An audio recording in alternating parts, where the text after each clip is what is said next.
Hi guys, இந்த வீடியோல நம்ம என்ன பார்க்க போறோம் அப்படின்னா 10th standard science unit 6 nuclear physics அப்படிங்கற லெசன்ல ரேடியோ ஆக்டிவிட்டி அப்படிங்கற டாபிக் தான் பார்க்க போறோம். Discovery of radio activity.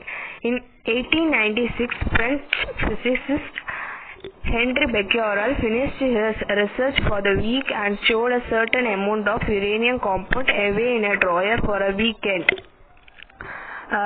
1896ல வந்து ஹென்ரி பெக்கரல் அவரோட ரிசர்ச் வந்து முடிச்சிட்டு கொஞ்சம் யுரேனியத்தை வந்து ஒரு டிராயர்ல வந்து வச்சாரு.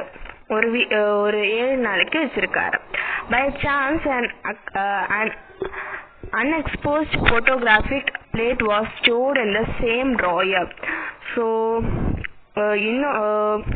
ஏதோ ஒரு காரணத்தால போட்டோகிராஃபிக் பிளேட், அதாவது ஒரு பிளேட் மாதிரி இருக்கும், அது வந்து அதே டிராயர்ல வந்து இருந்திருக்கு. After a week he returned and noticed that the film had been exposed to some radiation. So இந்த யுரேனியம் வந்து கொஞ்சம் ரேடியேஷன்ஸ் வந்து எக்ஸ்போஸ் பண்ணும். ஸோ அது வந்து அந்த போட்டோகிராஃபிக் பிளேட் மேல பட்டிருக்கு. He discovered that he could reproduce the effect whenever he placed uranium near a photographic film. So இவர் வந்து என்ன கண்டுபிடிச்சாரு அப்படின்னா, இந்த எஃபெக்ட்ஸ், இந்த ரேடியேஷன் எஃபெக்ட வந்து அவர் திருப்பி வந்து ரீப்ரொடியூஸ் பண்ண முடியும் அப்படின்னு அவர் கண்டுபிடிச்சிருக்காரு. Apparently uranium radiated something that could affect a photographic plate. So அதே மாதிரி வெளிப்படையாக வந்து யுரேனியத்தை வந்து நம்ம வந்து ஒரு போட்டோகிராஃபிக் பிளேட் மேல வச்சோம் அப்படின்னா அது வந்து ஏதோ ஒரு ரேடியேஷனை வந்து கொடுக்குது. This phenomenon was called radioactivity. இந்த ப்ராசஸ் தான் வந்து ரேடியோ ஆக்டிவிட்டி நம்ம சொல்றோம். Uranium was identified to be a radioactive element. Uranium வந்து ஒரு radioactive element. 2 years later, the Polish physicist Marie Curie and her husband Pierre Curie detected radioactivity in pitchblende, a tiny black substance. They were not surprised at the radioactivity of pitchblende, which is known as an ore of uranium.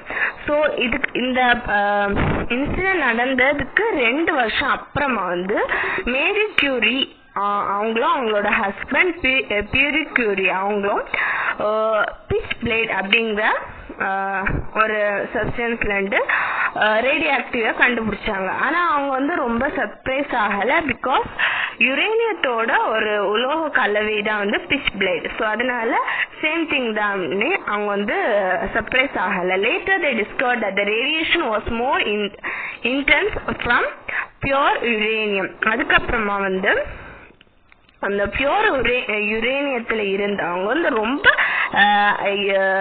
ரொம்ப radiation வந்து pure யுரேனியத்துல இருந்து வருதுன்னு அவங்க வந்து கண்டுபிடிச்சாங்க. Also it was found that the pitchblende has less concentration of uranium. So just pitchblende வந்து just ஒரு ஓர் தான், பட் வந்து பியூர் யுரேனியத்துல இருக்கிற ரேடியோ ஆக்டிவிட்டியோட கம்மியா தான் pitchblende வந்து இருக்குது. They concluded that some other substance was present in pitchblende. After separating this new substance, they discovered that it has unknown chemical properties and it also emitted radiation spontaneously like uranium. So வந்து அவங்க வந்து என்ன நினைச்சாங்க அப்படின்னா, pitchblende யுரேனியத்தை தவிர இன்னொரு சப்ஸ்டன்ஸும் இருக்கு. So அதை வந்து pitchblende இருந்து நம்ம வந்து செப்பரேட் பண்ணணும்னு நினைச்சு யுரேனியத்தையும் அந்த இன்னொரு புதிய சப்ஸ்டன்ஸையும் வந்து செப்பரேட் பண்ணாங்க. அப்போ வந்து அதுல வந்து கெமிக்கல் வேர்ல்டுக்கு, கெமிஸ்ட்ரி வேர்ல்டுக்கு தெரியாத ப்ராப்பர்ட்டிஸ் எல்லாம் அதுல இருந்திருக்கு. ஸோ அண்ட் அது வந்து நிறைய ரேடியேஷன்ஸ் வந்து ஸ்பான்டேனியஸ்லினா கண்டினியூஸா இந்த வந்து எந்த விதமான ஒரு இன்டியூஸ்மெண்ட் ஆர்டிபிஷியல் திங்ஸும் இல்லாம ஸ்பான்டேனியஸா வந்து அது வந்து வெளியிட்டு இருக்கு. They name this new substance as radium. அந்த நியூ சப்ஸ்டன்ஸுக்கு பேர் வந்து ரேடியம்னு அவங்க வந்து சொன்னாங்க. The radioactive elements emit harmful radioactive radiations like alpha rays or beta rays or gamma rays. இந்த radioactive element வந்து alpha rays, beta rays, gamma rays நிறைய ரேஸ் வந்து வெளிவிடுது. ஸோ இப்படிதான் வந்து ரேடியோ ஆக்டிவிட்டி என்னன்னு கண்டுபிடிச்சாங்க. அடுத்தது Definition of radioactivity. The nucleus of some elements is unstable. Such nuclei undergo nuclear decay and get converted into more stable nuclei. கொஞ்சம் எலிமெண்ட்ஸ்ல இருக்கிற ஆட்டம்ஸோட nucleus வந்து அன்ஸ்டேபிளா இருக்கும். ஸோ அப்போ வந்து அந்த நியூக்ளியஸ் வந்து நியூக்ளியர் டீகேங்கிற ஒரு ப்ராசஸ்க்குள்ள போய் அது வந்து ஸ்டேபிளா மாறும். During this nuclear reaction, these nuclei emit certain harmful radiation and elementary particles. So வந்து அது அன்ஸ்டேபிளா இருக்கு, ஸ்டேபிளா மாறும்போது கொஞ்சம் harmful radiationஸையும் கொஞ்சம் elementary particles that is neutrons அதெல்லாம் வந்து அது வந்து expose பண்ணும். The phenomenon of nuclear decay of certain elements with the emission of radiations like alpha, beta and gamma radiation is called radioactivity.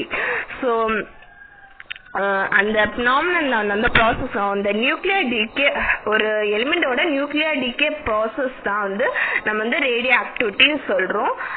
And the elements which undergo this phenomenon are called radioactive elements. So இந்த ரேடியோஆக்டிவிட்டி வந்து இப்போ நடக்கிற அந்த elements வந்து ரேடியோஆக்டிவிட்டி elements நம்ம சொல்லுவோம். Natural radioactivity. The elements such as uranium and radium undergo radioactivity and emit the radiations on their own without any human intervention. எல்லா எலிமெண்ட்ஸுமே வந்து ரேடியோஆக்டிவிட்டி அண்டர்கோ பண்ற ரேடியோஆக்டிவிட்டி எலிமெண்ட்ஸா இருக்காது. Some elements like uranium, radium அதெல்லாம் வந்து நேச்சுரலாவே வந்து ஹியூமன்ஸோட இந்த தலையிடுதல் இல்லாம வந்து அது வந்து எமிட் பண்ணும் radiations. This phenomenon of spontaneous emission of radiation from certain elements on their own is called natural radioactivity. எந்த ஒரு ஹியூமன் இன்டர்வென்ஷன் இல்லாம ஒரு ரேடியேஷன் நடக்குது அப்படின்னா அதுக்கு பேர் வந்து natural ரேடியோஆக்டிவிட்டி. The elements whose atomic number is more than 83 undergo spontaneous radioactivity. So ஒரு எலிமெண்டோட அட்டமிக் நம்பர் 83 ஓட அதிகமா இருந்துன்னா அது வந்து நேச்சுரல் ரேடியோஆக்டிவிட்டிக்கு வந்து அண்டர்கோ பண்ணும். Example uranium, radium etcetera. Uranium, radium இந்த ரெண்டு எலிமெண்ட்ஸுமே வந்து spontaneous radioactivity வந்து இந்த எலிமெண்ட்ஸ்க்குள்ள நடக்கும்.